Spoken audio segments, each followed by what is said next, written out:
បាទសួស្តីបងប្អូនទាំងអស់គ្នា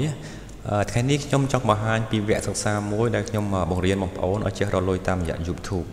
អញ្ចឹងបើសិនជាបងប្អូនមានពេលទំនេរច្រើនចូលចិត្ត online ចូលចិត្តលេង Facebook upload ចូល Facebook ឬក៏មើលវីដេអូក្នុង YouTube ហើយ upload ចូលក្នុងវីដេអូ YouTube អញ្ចឹងបងប្អូននឹងអាចឆ្នៃអាពេលវេលាហ្នឹងឲ្យคล้ายទៅជាលុយវិញបានអូខេអញ្ចឹងបើសិនបងប្អូនចាប់អារម្មណ៍ចង់រៀនវគ្គហ្នឹងខ្ញុំនឹងមានគន្លឹះពិសេសដើម្បីធ្វើការបង្រៀនបងប្អូនឲ្យចេះរលុយហើយធ្វើម៉េចបានលុយលឿនតាមរយៈ YouTube អញ្ចឹងសិនបងប្អូនចាប់អារម្មណ៍អាចតាក់ទងមកខ្ញុំមកគឺលេខ0ទូរស័ព្ទគឺ098 743071ឬក៏017575871អូខេអញ្ចឹងខ្ញុំនឹងបង្ហាញអ្វីទៅជា YouTube ហើយយើងរលុយជាមួយ YouTube យ៉ាងម៉េចអូខេអញ្ចឹងខ្ញុំចូលដល់ក្នុង YouTube តែម្ដងបាទនៅក្នុងនេះគឺ website youtube.com នេះគឺជាកន្លែងមួយដែលយើងអាចមើលវីដេអូគ្រប់ប្រភេទបានច្រើនទាំងការរៀនទាំងការកំប្លែងទាំងការវីដេអូផ្សេងៗជាច្រើនមែនទែនអញ្ចឹងនៅក្នុងហ្នឹងយើងក៏ជាសមាជិកមួយដែលយើងអាចអាប់ឡូតវីដេអូចូលបានដែរហើយជាពិសេសនោះយើងអាចធ្វើការរកចំណូលបានតាមរយៈ YouTube ហ្នឹងបានតែម្ដងអញ្ចឹងអ្វីដែលយើងត្រូវធ្វើនោះគឺយើងគ្រាន់តែអាប់ឡូតវីដេអូចូលទេអញ្ចឹងធ្វើម៉េចឲ្យវីដេអូរបស់យើងគេមើលឲ្យច្រើនទៅអញ្ចឹងយើងក៏បានចំណូលច្រើនតាមហ្នឹងដែរប៉ុន្តែពេលក្នុងការធ្វើការជាមួយវានេះគឺយើងគ្រាន់តែមាន Gmail មួយទេយើងគ្រាន់តែមាន Gmail មួយ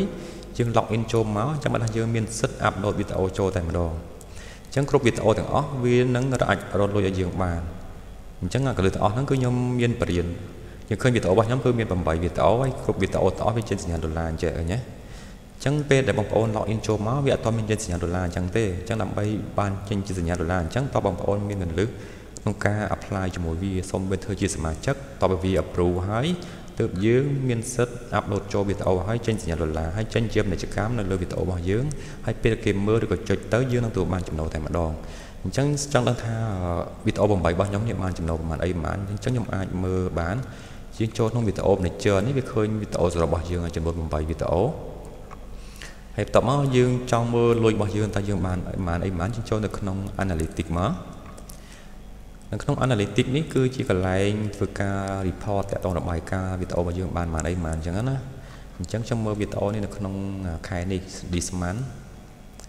អញ្ចឹងនៅក្នុងខែនេះគឺខ្ញុំបាន $44.14 ឃើញទេបាទអញ្ចឹងខ្ញុំអាចមើលថាវីដេអូមួយណារកលុយយើងបានប្រមាណហើយថ្ងៃណាយើងបានប្រមាណហើយយើងអាចមើលបានយើងចុចនៅក្នុងចុចលើលុយហ្នឹងមកវានឹងរត់មកដល់ទំព័រមួយបាទនេះណាវីដេអូដែលយើងរកលុយបានវាប្រាប់ឥឡូវគេនេះបាន$13.92អាក្រមនេះបាន12.87អាក្រមនេះបាន$9ជាង$5ជាងអញ្ចឹងយើងអាចមើលជាថ្ងៃវិញតើថ្ងៃវាបានលុយឲ្យយើងមិនចុចលើពាក្យ date នេះមកអញ្ចឹងនៅកន្លែង date នេះវាប្រាប់យើងថាថ្ងៃខែមេខែ5នេះណាខែ5ថ្ងៃ4 2015ហ្នឹងគឺយើងបាន$3.91ហើយថ្ងៃ5ខែ5 2015បាន$3.85អញ្ចឹងទៅថ្ងៃ7បាន$3ជាងថ្ងៃ8នេះបាន$8.32អញ្ចឹងទៅថ្ងៃ9បាន$2.99ថ្ងៃ10បាន4.10អីអញ្ចឹងទៅថ្ងៃ12បាន6.76ថ្ងៃ13បាន6.82ថ្ងៃ14បាន3.84អញ្ចឹងទៅណាអញ្ចឹងរយៈពេលនេះបានជាពី4 6 8 9បានជា9ថ្ងៃណាខ្ញុំ9ចន្លោះពេលរយៈពេល9ថ្ងៃហ្នឹងគឺយើងបាន$44.14ដែរហើយតកតងនឹងការបង្កើតវីដេអូ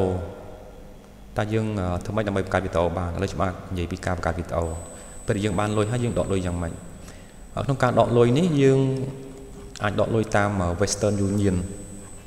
អ្វីទៅជា Western Union ហ្នឹងបាទ Western Union ហ្នឹងគឺជាសេវាផ្ទេរលុយក្រៅប្រទេសអញ្ចឹងបើសិនជាយើងបានលុយគ្រប់ចំនួន$100អញ្ចឹងYouTube នេះវានឹងផ្ញើលេខកូដប្រហែលជា9ខ្ទង់ចូល email របស់យើងជាមួយនឹងឈ្មោះរបស់យើងណាអញ្ចឹងយើងយកឈ្មោះរបស់យើងយកលេខកូដហ្នឹងទៅកន្លែង Western Union ហ្នឹងណាហើយបន្ទាប់មកគេនឹងឲ្យ form មួយបំពេញហើយដាក់ឈ្មោះរបស់យើងដាក់លេខកូដហ្នឹងទៅពេលដាក់លេខកូដហើយគេនឹងឲ្យលុយយើងតាមរយៈលេខកូដហ្នឹងដូចជាវិញអញ្ចឹងគាត់ថា Western Union ហ្នឹងគឺជាសេវាផ្ទេរលុយក្រៅប្រទេសបាទគ្រប់ប្រទេសទាំងអស់អញ្ចឹងវិញគឺវេលុយបាននៅក្នុងប្រទេសអញ្ចឹងបើចង់វេលុយនរណាម្នាក់គឺយើងត្រូវផ្ញើលេខកូដឲ្យគេព្រោះលេខទូរស័ព្ទរបស់គេហ្នឹងវិញណាប៉ុន្តែនៅក្នុង Western Union វិញគឺគេផ្ញើឈ្មោះរបស់យើងបន្ទាប់មកលេខកូដរបស់យើងលេខកូដហ្នឹងគឺជាលុយរបស់យើងហើយពេលដែលយើងយក form មកបំពេញគេឲ្យបំពេញលេខកូដហ្នឹងហើយអញ្ចឹងគេបានលុយប្រហែលគឺដោយសារលេខកូដហ្នឹងយើងដកបានតាមយ៉ាងហ្នឹងហើយក្នុង YouTube នេះចាប់ពី$100ទៅបានយើងអាចដកបានអញ្ចឹងណាបាទហើយបើមួយទៀតគឺខ្ញុំ connect ជាមួយ Freedom ហ្នឹងគឺជា ដៃគូដែលសហការជាមួយ YouTube នឹងដែរហើយតបមកយើងអាចដកលុយតាម Freedom ហ្នឹងក៏បានដែរក្នុងការដកលុយតាម Freedom ហ្នឹងគឺយើងដកតាម PayPal ដល់ខ្ញុំមើលខ្ញុំចូល Freedom មកបាទពួក channel នេះគឺខ្ញុំ connect ជាមួយ Freedom ដើម្បីដឹងថា channel ហ្នឹង connect ជាមួយ Freedom ឬអត់ខ្ញុំអាចចូលក្នុងមកចូលក្នុង channel មកបាទហើយនេះឃើញដាក់ពាក្យ network ហ្នឹងដាក់ Freedom នេះអញ្ចឹង Freedom ហ្នឹងគឺជាកន្លែងមួយដែលយើងអាច connect ជាមួយវាហើយគ្រប់វីដេអូរបស់យើងទាំងអស់វាចេញសញ្ញាដុល្លារអញ្ចឹងណាហើយវីដេអូមួយចំនួនដែលធ្លាប់ជាប់ copyright ឬក៏ third party content ហ្នឹង Freedom ហ្នឹងវានឹងជួយយើងអញ្ចឹងណាវាជួយបំបត្តិអាហ្នឹងអញ្ចឹងវីដេអូយើង upload ទៅអត់សូវមានបញ្ហាទាំងអស់តែបើយើងអត់ connect មួយវាទេវីដេអូយើង upload ទៅវាអាចមានបញ្ហាប៉ុន្តែបើសិនយើងធ្វើវីដេអូផ្ទាល់ខ្លួនអាហ្នឹងអត់អីទេតែបើសិនវីដេអូយើងអាចយក copy ពីគេមកច្រើនយើងអាចប៉ះពាល់អាចជាប់ third party content ណាជាប់ copyright ហ្នឹងអញ្ចឹងបើខ្ញុំ connect ជាមួយ Freedom ទៅវាស្រួលវាជួយការពារយើងអត់មានបញ្ហាទាំងអស់ឃើញណាអញ្ចឹងពេលយើងបានលុយវាវេលុយតាមណាពេលយើងបានលុយគឺវាវេលុយចូលនៅក្នុងនេះបាទឥឡូវខ្ញុំ connect ជាមួយ Freedom ហ្នឹងមកឥឡូវខ្ញុំចូល channel មួយនេះចុះនេះ channel ចាស់អញ្ចឹងពេលខ្ញុំ connect មួយវាហើយក្នុង YouTube របស់យើងបានប្រហែលគឺវាផ្ទេរចូលនៅក្នុង Freedom នេះសិនពេលវាផ្ទេរចូលក្នុង Freedom ហើយដល់ចុងខែវានឹងផ្ទេរលុយមួយទៀតទៅចូលក្នុង PayPal ឥឡូវខ្ញុំបើកក្នុង PayPal របស់ខ្ញុំមកខ្ញុំ log in ចូលក្នុង PayPal របស់ខ្ញុំ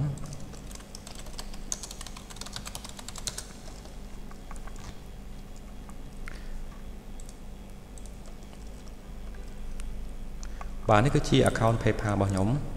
បាទ account PayPal របស់ខ្ញុំនេះគឺខ្ញុំធ្លាប់ដកលុយបានច្រើនដងពី Freedom ហ្នឹងតាមរយៈ YouTube ហ្នឹងអញ្ចឹងបើសិនមើលនៅក្នុងនេះវាដាក់ 0.09 ណាអញ្ចឹង Freedom ហ្នឹងគឺឲ្យទៅដល់ចុងខែគឺវាផ្ញើលុយឲ្យយើងមិនចាំបាច់ថាគ្រប់$100ទេបើ YouTube ធម្មតាយើងអត់ connect ជាមួយ Freedom ទេលុះត្រាតែ$100ទើបអាចដកបានប៉ុន្តែបើយើង connect ជាមួយ Freedom នេះវាជាសហការជាមួយ YouTube ហ្នឹងអញ្ចឹងទុំឲ្យទៅដល់ចុងខែមិនចាំបាច់$100ស្បី$1 $2 9 សេនក៏វាផ្ញើឲ្យយើងដែរណាអញ្ចឹងវាស្រួលអញ្ចឹងឥឡូវយើងមើលក្នុងនេះវាផ្ញើខ្ញុំ 0.09 ឡើយចូលក្នុង PayPal វាមាន 0.09 អត់ណានេះគ្នានេះ 0.09 វាផ្ញើខ្ញុំតាំងពីថ្ងៃ31 ខែ 3 ហ្នឹងណាហើយមួយទៀតនេះគឺ$2.03 នេះវាផ្ញើខ្ញុំដែរឡើយឆែកនៅក្នុង PayPal មកវាមាន$2.03 អត់អូខេនេះឃើញទេ$2.03 វា pay យើងតាំងថ្ងៃទី30 ខែ 4 មកហើយ account PayPal របស់ខ្ញុំនេះគឺវាមានសិទ្ធិទទួលលុយ online បានទាំងអស់ឃើញទេនេះសិទ្ធិជារបាយការណ៍ដកលុយបានអីបានអស់អានេះខ្ញុំធ្លាប់ដកលុយបាន455ចូល account ធនាគារឲ្យម្ដងហើយខ្ញុំទិញតំណែងតាម online នេះខ្ញុំបាន114ទៀតខ្ញុំដក120ចូល account ធនាគារអញ្ចឹងណាមានច្រើននេះជារបាយការណ៍អស់ហ្នឹងហើយមានតក្រុមទៀតមានច្រើនទៀតអញ្ចឹងណាអញ្ចឹងបើសិនបងប្អូនមាន account YouTube ហើយចង់ connect ជាមួយ Freedom ហើយពេលដែលយើងចង់ដកលុយជាមួយ PayPal នេះបងប្អូនអត់មាន PayPal ទេព្រោះ PayPal វាអត់ support ស្រុកខ្មែរក្នុងការទទួលលុយប៉ុន្តែគឺខ្ញុំមានសេវាកម្មមួយហើយក្នុងការបង្កើត account PayPal ហ្នឹងណាគឺខ្ញុំមានសេវាកម្មមួយហើយខ្ញុំមាន software មួយដើម្បីធ្វើការបង្កើត account PayPal ហ្នឹងហើយមានសិទ្ធិទទួលលុយ online បានអញ្ចឹងបើសិនបងប្អូនមាន account YouTube ហើយចង់ connect ជាមួយនឹង YouTube Partner មានដូចជា freedom.tm នេះឬក៏បាទ Music Nation Network ឬក៏ប្រហែលក្រុមហ៊ុននេះទៀតណាសុទ្ធសឹងតែជាក្រុមហ៊ុនរបស់ YouTube ជា partner ដែលសហការជាមួយ YouTube ដើម្បីធ្វើការពារ channel របស់យើងណាដើម្បីយើង upload ទៅកុំឲ្យមានជាប់ copyright ច្រើនពេកប៉ុន្តែ connect ជាមួយក្រុមហ៊ុនអស់ហ្នឹងពេលយើងត្រូវការដកលុយគឺដកលុយតាម account PayPal ហើយបើយើងអត់ connect ជាមួយក្រុមហ៊ុនអស់ហ្នឹងទេយើងដកលុយតាមរយៈ Western Union ឬក៏ account ធនាគារអញ្ចឹងណាយើងអាចរើសបានអញ្ចឹងទាំងអស់ហ្នឹងវាមានលម្អិតនៅក្នុងការបរៀនបើសិនបងប្អូនចង់ចាប់អារម្មណ៍ខ្ញុំអាចបរៀនបានទាំងអស់ហ្នឹងហើយពេលពីកលឺមិនសាច់ធ្វើម៉េចឲ្យវីដេអូយើងនឹងមើលឲ្យគេមើលបានច្រើនចាប់បានលុយអញ្ចឹងណាបាទអញ្ចឹងក្នុងការបង្កើត account PayPal នេះគឺខ្ញុំអាចបង្កើតឲ្យបងប្អូនមួយបងប្អូនគាត់តែមាន Gmail មួយមកបានហើយអញ្ចឹងបងប្អូនឲ្យ Gmail មកខ្ញុំនឹងអាចបង្កើត account PayPal ឲ្យមួយហើយតម្លៃមួយតែ$10តែប៉ុណ្ណោះអញ្ចឹងណាព្រោះនៅក្នុងនេះវាទាតា account PayPal ឲ្យពេលយើង connect ជាមួយ YouTube ហើយអ្វីយើងត្រូវធ្វើយើងគ្រាន់តែដាក់ account PayPal របស់យើងចូលមកអញ្ចឹងពេលចុងខែវានឹងផ្ទេរលុយចូលក្នុង account PayPal យើង direct តែម្ដងបងប្អូនមើលកន្លែងនេះដាក់ PayPal email វិញណាអញ្ចឹងពេលយើង connect ចូល freedom.tm នេះមកយើងគ្រាន់តែដាក់ account PayPal email មកហើយពេលចុងខែយើងអាចឆែកនៅក្នុងវិញណាឆែកក្នុង paypal.com មិន login ចូលមកយើងឃើញដូចហ្នឹងហើយហើយក្នុងការដកលុយពី account PayPal នេះគឺខ្ញុំអាចដកបានដែរហើយខ្ញុំមើលវីដេអូមួយដែលខ្ញុំដកលុយពី account PayPal ណាខ្ញុំមើលសិនខ្ញុំបានថតដែរពេលព្រោះពេលទៅដកលុយហ្នឹងបាទនេះសួស្តីបងប្អូនទាំងអស់គ្នាថ្ងៃនេះខ្ញុំមកធ្វើការបាទនេះគឺជាវីដេអូដែលខ្ញុំបានទៅដកលុយក្នុងទូ ATM ដោយប្រើប្រាស់ Payoneer ដែលជាប្រភេទ Mastercard ដែលខ្ញុំបាន connect ជាមួយ PayPal រួចជាស្រេចអញ្ចឹងណាអញ្ចឹងឲ្យតែខ្ញុំមានលុយនៅក្នុង PayPal គឺខ្ញុំអាចដកបានដោយប្រើប្រាស់កាត Payoneer ដកលុយសាកល្បងដោយប្រើប្រាស់ Payoneer ដែលជាប្រភេទ Mastercard អញ្ចឹងយើងអាចបានកាតនេះ free តាមរយៈ online ដែលយើងបំពេញ form នៅលើ online ទៅយើងនឹងបានកាតនេះ free តែម្ដងហើយយើងយកកាតនេះនៅបោះប្រៃរបស់យើងហើយធ្វើការដកលុយតាម ATM បានពេលដែលយើងមានលុយក្នុងកាតនេះអញ្ចឹងខ្ញុំធ្វើការដកតាមមើល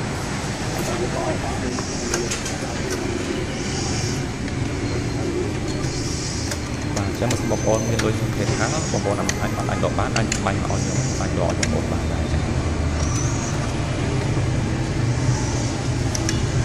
បាទធ្វើការដកលុយវាកាត់ឲ្យសេវា$5ដើម្បីដកលុយបាន yes បាទបានដកគេវាពងធ្វើការដំណើរការពេលយើងដកកាតមកវិញកាតtheoនេះមកយើងដកលុយវិញអញ្ចឹងចំនួនទាំងអស់គឺ300បាទណា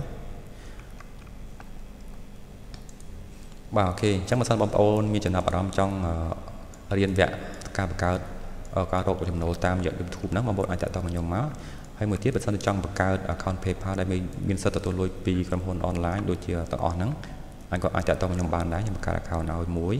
បាទត្រូវការតែ Gmail ទេគឺ$10តែប៉ុណ្ណោះហើយនៅក្នុង YouTube នេះបើសិនបងប្អូនសួរថាចុះបើខ្ញុំអត់មានវីដេអូផងខ្ញុំអត់ចេះធ្វើវីដេអូកាត់តវីដេអូតើខ្ញុំធ្វើម៉េចដើម្បីរកលុយបានមួយវាកន្លែងហ្នឹងបងប្អូនកំភៃព្រោះនៅក្នុង YouTube នេះមានគេកន្លែងមានគេ upload វីដេអូចូលរាប់លានវីដេអូជាលក្ខណៈ free license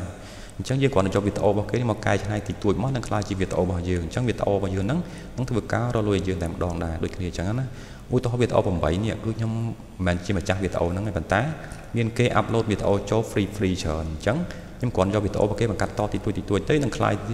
ទៅជាវីដេអូរបស់យើងអញ្ចឹងណាអញ្ចឹងវីដេអូហ្នឹងដែលរកលុយយើងជារៀងរាល់ថ្ងៃរាល់ខែរាល់ឆ្នាំហ្នឹង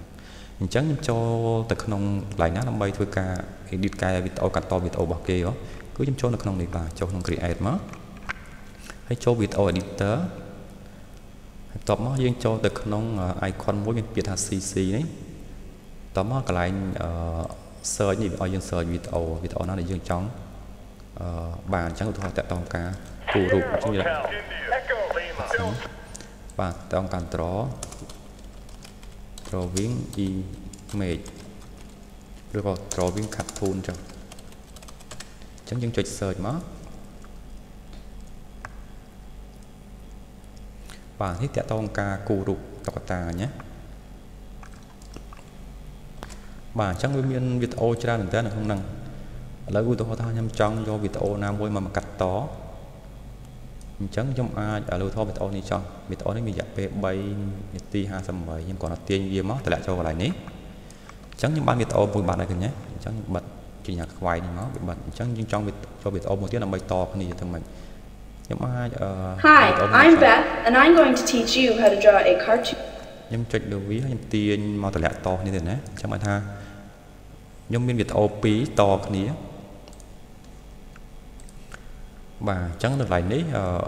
ខ្ញុំអាចយក Hi, I'm Beth and I'm going to teach you how ខ្ញុំចូលបេះដូងមួយខ្ញុំដាក់នៅកណ្ដាលតំណនេះបានន័យថាពេលវា play ដល់កន្លែងហ្នឹងវានឹងចេញរូបបេះដូងមួយដើម្បីមើលទៅឲ្យវាស្អាតអញ្ចឹងណា Hi, I'm Beth បាទហើយវីដេអូនេះវាមានសម្លេងឲ្យស្រាប់ហើយតែបើសិនវីដេអូណាអត់មានសម្លេងទេយើងអាចចុចលើកន្លែងសញ្ញា play នេះមកហើយរើសវីដេអូណាដាក់រើសចម្រៀង MP3 ឬសម្លេងមួយណាដែលគិតថាព្រោះយើងមកដាក់វាក្រោមមកអញ្ចឹងវីដេអូហ្នឹងនឹងចេញជាសម្លេងថ្មីវីដេអូសម្លេងនេះវា free ណាឲ្យយើងចូលមកប្រើបានហើយក្នុងអក្សរ A នេះបានន័យថាយើងអាចសេអក្សរបាននៅលើវីដេអូរបស់យើងអញ្ចឹងកាលណាយើងចង់សេអក្សរឲ្យបន្ថែមយើងអាចយកអាហ្នឹងមកសេលើវីដេអូរបស់យើងបានទៀតហើយពេលដែលយើងកាត់តឲ្យហើយអញ្ចឹងកន្លែងនេះយើងអាចដាក់ title អំពីវីដេអូរបស់យើងបានតា how to draw cartoon អញ្ចឹងណាបាទហើយបន្ទាប់ពីហើយទៀតយើងចុចពាក្យ create video មក បាទពេលចុច create ហើយអញ្ចឹងវីដេអូរបស់យើងនឹងធ្វើការ process វាចេញចេះបានថាវីដេអូរបស់យើងកំពុងតែ process ហើយអញ្ចឹងយើងអាច edit វាបន្ថែមចុចកន្លែងនេះមកបាទនេះណាយើងអាច edit title អាច edit description អីចឹងទៅបាទហើយទូទៅ cut tone for beginner អញ្ចឹងទៅហើយយើងអាចដាក់ tag អីក្រោមបានដែរដើម្បី tag នេះបានន័យថាកន្លែងគេ search វីដេអូនេះបើសិនគេ search ទៅប៉ះអាហ្នឹងទៅវីដេអូហ្នឹងនឹងរត់ឡើងលើគេព្រះអង្គអញ្ចឹងណាអញ្ចឹងធ្វើឲ្យវីដេអូយើងគេមើលច្រើនយើងអាចបានចំណូលច្រើនដែរហើយបន្ទាប់មកហើយយើងអាច save ទៅបាទនេះគឺករណីយើងអត់មានវីដេអូផ្ទាល់ខ្លួន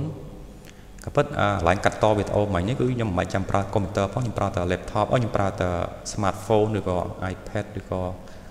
អីក៏បានដែរខ្ញុំកាត់តដល់ក្នុងទូរស័ព្ទក៏បានដែរព្រោះវាអត់ត្រូវការចំណាយប្រើ laptop ទេយើងគ្រាន់តែ log in ចូលនៅក្នុង YouTube ហើយយើងអាចប្រើដៃច្អល់របស់យើងចុចទាញដូចចឹងថាច់ធម្មតាអញ្ចឹងយកមកទាញចុះទាញឡើងទៅចឹងយើងវីដេអូមកដូចអញ្ចឹងដោយមិនចាំបាច់ប្រើ laptop ឬក៏ desktop ទេពួកខ្ញុំបានសាកហើយអូខេអញ្ចឹងវីដេអូរបស់ខ្ញុំមាន8ឥឡូវវាចូលឡើង9ហើយវីដេអូនេះប្រឹង process អត់ទាន់ចប់ទេអញ្ចឹងណាហើយទោះបីបិទកុំព្យូទ័រហ្នឹងក៏វាប្រឹង process ឲ្យយើងដែរពួកវាធ្វើការនៅក្នុង online ហ្នឹងបាទនេះករណីដែលយើងអត់មានវីដេអូផ្ទាល់ខ្លួនហើយយើងត្រូវយកវីដេអូរបស់គេមកកាត់តមួយទៀតបើសិនបងប្អូនមានវីដេអូផ្ទាល់ខ្លួនទៅតែល្អមែនតើអញ្ចឹងណាបើថាវីដេអូរបស់យើងវា unique បានន័យថាវីដេអូរបស់យើងអត់មានណាមានដូចទេអញ្ចឹងយើង upload ចូលទៅគឺអត់មានចុះ copyright របស់អ្នកណាគេទេគឺរបស់យើងតែម្ដងអញ្ចឹងវាធ្វើយើងមានគេ like មានគេចូលចិត្តច្រើនទៅយើងបានលុយច្រើនតាមនឹងដែរហើយមួយទៀតបើសិនបងប្អូនមានវីដេអូផ្ទាល់ខ្លួនឬក៏រូបភាពឬក៏ចម្រៀង MP3 អីច្រើនអញ្ចឹងណាបទចាស់អីហ្នឹងទៅយើងអាចយកមកច្នៃធ្វើជា MP4 បានហើយឧទាហរណ៍ថាខ្ញុំមាន MP3 បទសុនទីសមុទ្រឧទាហរណ៍ណាបទកូឡាបានបងនេះណាខ្ញុំអាចប្រើកម្មវិធីកាត់តវីដេអូទៅដូចជាកម្មវិធី Sony Vegas អញ្ចឹងខ្ញុំអាចយកបទចម្រៀងនឹងមួយមកតម្លាក់ចូលក្នុងកម្មវិធី Sony Vegas មកតោះខ្ញុំ right click insert video track មួយទៀតហើយខ្ញុំទៅរករូបណាយកពី Google ឬណាក៏បានដែរបទលោកសុនទីសមុទ្រមកខ្ញុំអាចទាញតម្លាក់ចូលខាងលើមកហើយទាញវាឲ្យមកដល់ខាងចុងនេះហើយពេលដែលយើង play ទៅចេញទៅរូបបទសុនទីសមុទ្រហើយមានសម្លេងបទទៀតកុលាបបាត់ដំបងអើណាអញ្ចឹងចាំខ្ញុំចង់ដាក់អក្សរពីលើដូចបទអីអញ្ចឹងខ្ញុំអាចចំណងជើងពីលើបានអត់អូខេបានខ្ញុំអាច right click insert video track មកហើយ right click មួយទៀត insert text media អញ្ចឹងណាអញ្ចឹងខ្ញុំអាចសរសេរអក្សរបានអញ្ចឹងឧទាហរណ៍ខ្ញុំចង់សរសេរអក្សរខ្មែរធ្វើម៉េចខ្ញុំអាចដូរ font មកដាក់ lemon អីអញ្ចឹងណា lemon A4 យកឧទាហរណ៍ដាក់ទំហំមានឧទាហរណ៍52អញ្ចឹងទៅអញ្ចឹងអាចបាយអក្សរបានណា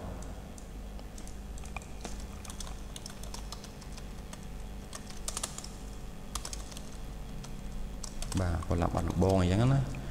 ពីមើលតើអក្សរហ្នឹងវាអាចអត់ស៊ីជាមួយ background ដោយសារសដូចគ្នាអញ្ចឹងណាអញ្ចឹងនៅក្នុង Sony Vegas វាមានកន្លែងមួយឲ្យយើងដាក់ outline ណា outline នេះយើងអាចដូរពណ៌ទៅជាពណ៌ខ្មៅវិញណាបាទហើយដាក់កម្រាស់បន្តិចមកណាបាទហើយបិទហើយចង់ដាក់ទីតាំងឡើយណាយើងគ្រាន់ចុចលើអក្សរទាញមកដាក់មកបាទទូចធំយើងអាចបរិចវាបានណាវាស្រួលអញ្ចឹងក៏បិទកម្មវិធី Sony Vegas នេះអាចសេអក្សររត់ការ៉ាអូខេបានលើនឹងទៀតប៉ុន្តែគាត់ដល់វាស៊ីជម្រៅជាងនឹងតិចដោយសារយើងថ្មីអត់ទាន់ចេះតែចង់រៀនខ្ញុំអាចបង្ហាញបានពេលក្រោយណាអញ្ចឹងបិទមកហើយយើងអាចទាញវាពីដើមរហូតដល់ចប់ណាហើយយើងអាច play ពីដើមមកវិញមកទៅសល់យ៉ាងណាហើយចង់ដាក់ effect អីផ្សេងយើងអាចរើសហូតទៅដាក់អក្សរវាហោះញ៉ែណាយើងអាចទាញវាដាក់ពីដំបូងនៅលើអក្សរមកបាទឡើយជាមួយអក្សរកុលាបបាត់ដំបងវាចេញមិនវិញណាពេលខ្ញុំចុច space bar មក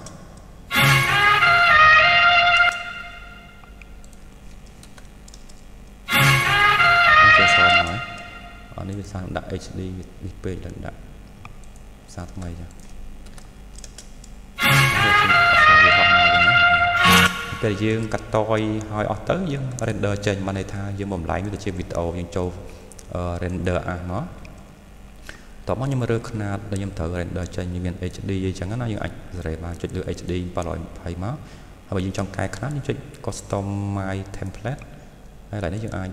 តូខ្លះយើងវាយចូលកំបានហើយណាតែឥឡូវខ្ញុំយក HD ចុះយក HD ហើយតោះមកខ្ញុំដាក់ឈ្មោះឲ្យ file ដាក់សិនស៊ីសាមួយសងយ៉ាងឧទាហរណ៍ដាក់ទីតាំងណាមួយមកលើដាក់ desktop save មកចុចពាក្យ render ឃើញទេចឹងពេល render ចប់វានឹងคล้ายទៅជាវីដេអូ MP4 មួយតោះមកយើងអាចយកវីដេអូហ្នឹងមក upload ចូល YouTube បានហើយបាទបទសន្ទនាសមុទ្រអីបើសិនមានបងប្អូនមានច្រើនអីចឹងណាយើងអាចឆ្នៃធ្វើយើងចឹងបានតែការពិតខ្ញុំមានច្រើនមែនតើតទៅក្នុងវីដេអូហ្នឹងឡើយខ្ញុំអាចបើកតិចមកបាទនេះបើគិតទៅខ្ញុំមានបទសន្ទនាសមុទ្របទអីប្រហែលជា 500G បាទ 496G ហ្នឹងសត្វបទសន្ទនាសមុទ្រចាស់បទរស់សេរីសុទ្ធាបទអីក៏មានដែរទាំងវីដេអូផ្លាយទាំងអីមានទាំងអស់ណាបាទសត្វបទ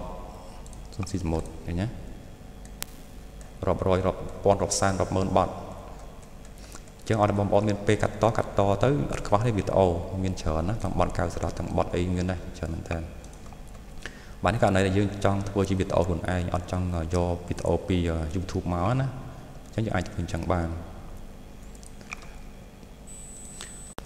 បាទអូខេដែរពេលវា render ចប់វាដាក់ 100% complete ឯកញ្ញាយើង close មកហើយទៅរក file វីដេអូរបស់យើងមិញយើងបានកាត់តមិញហ្នឹងចឹងខ្ញុំ double click វាមកវានឹងចេញវីដេអូយើងតែយើងយកវីដេអូទៅ upload ចូល YouTube ទៅវីដេអូហ្នឹងពេញទៅមកយើងទៅវាកុលាបបាត់ដំបងបាទណានេះជាវីដេអូដែលយើងបានកាត់តមិញចឹងយកវីដេអូទៅ upload ចូលទៅអូខេអញ្ចឹងមានប៉ុណ្ណឹងបើសិនបងប្អូនមានចំណាប់អារម្មណ៍ចង់រៀនជាមួយខ្ញុំបងប្អូនអាចតាក់ទងលេខទូរស័ព្ទនេះមកហើយមួយទៀតបើសិនបងប្អូនចង់បង្កើត account PayPal បាទអាចតាក់ទងខ្ញុំមកដូចគ្នាអញ្ចឹងលេខទូរស័ព្ទដូចគ្នាអញ្ចឹងបាទ$10ណាអូខេអញ្ចឹងមានប៉ុណ្ណឹងមានចំណុចហើយអាចតាក់ទងអាចខលមកសួរខ្ញុំបានបាទអូខេអរគុណច្រើនសម្រាប់ការតាមដានវីដេអូមួយហ្នឹង